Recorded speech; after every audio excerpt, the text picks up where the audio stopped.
An estimated more than 12 million tons of food is wasted in South Africa every year. That's according to Statistics South Africa or Stats SA. It says that's enough to help millions of struggling households across the country put food on the table.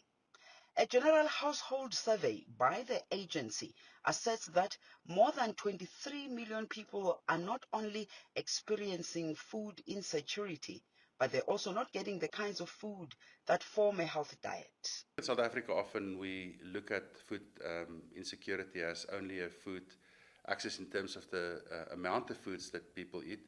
But I think what's also important, this is what we're trying to do in this index of ours, is also to measure whether people get this right range of food. You know, often people have got enough, let's say, pap to eat, or they have, high cholesterol, fatty meats to eat, but they don't necessarily eat fresh fruits and, other kind of foods.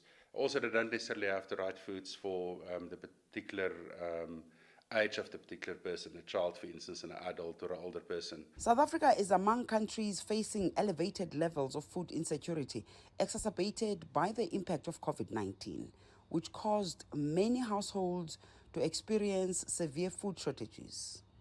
According to the Agricultural Business Chamber, South Africa has more than enough food to feed all its people, yet we have one of the highest incidences of child malnutrition, currently at 27.5%.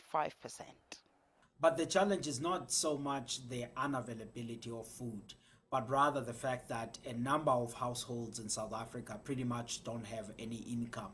So it's not also the fact that maybe South African food prices are much higher compared to other countries in the world, but rather the poverty challenge that we're having in South Africa, which is why it's so important then to say, how do we create employment and ensure that as many households as possible they can have some level of income so that they can be able to acquire food. The state has published its strategy for reducing these food losses. One of the proposals is for retailers to optimize packaging.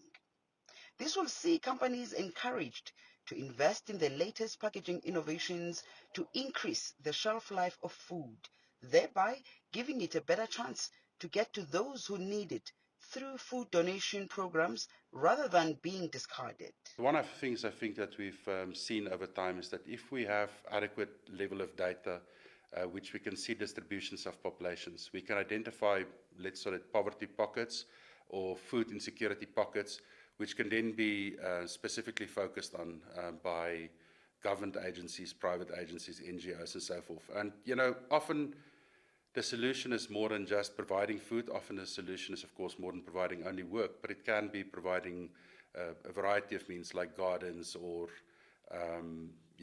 helping people to help themselves or whatever the case would be.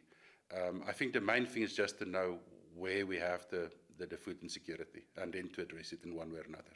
Other countries have over the years introduced legislation to deal with food wastage. For instance, Chinese lawmakers in 2021 voted to adopt an anti-food waste law.